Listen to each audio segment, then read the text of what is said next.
জাতীয় পরিচয়পত্র বা এনআইডি সেবা কার্যক্রম সারা দেশে সাময়িকভাবে বন্ধ রয়েছে। এনআইডি সার্ভারে প্রবেশের সময় ওয়ান টাইম পাসওয়ার্ড বা ওটিপি না আসায় এই সমস্যা দেখা দিয়েছে। মঙ্গলবার 13ই মে জাতীয় পরিচয় নিবন্ধন অনুবিভাগের মহাপরিচালক এস এম হুমায়ুন কবির সংবাদ মাধ্যমকে এই তথ্য নিশ্চিত করেছেন। মহাপরিচালক বলেন, সার্ভারে লগ ইন করার জন্য ইউজার আইডি ও পাসওয়ার্ড দেওয়ার পর একটি ওয়ান টাইম পাসওয়ার্ডের প্রয়োজন হয়, কিন্তু এখন সেই ওটিপি আসছে না। ফলে কর্মকর্তা-কর্মচারীরা সার্ভারে ঢুকতে পারছেন না। এনআইডি সেবাও বন্ধ রয়েছে।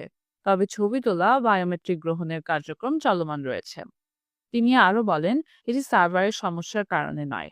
ইসি এনআইডি কার্যক্রম পরিচালনার জন্য যে ওটিপি সেবা ব্যবহার করেছে সেই সেবাদাতা প্রতিষ্ঠানের সিস্টেমে ত্রুটি দেখা দিয়েছে।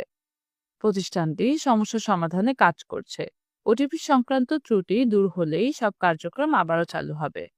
ইসির কয়েকজন মাঠ কর্মকর্তার সাথে কথা বলে জানা যায়, ওটিপি না আসায় সকাল থেকে সেবা প্রার্থীদের সেবা দিতে পারছেন না তারা।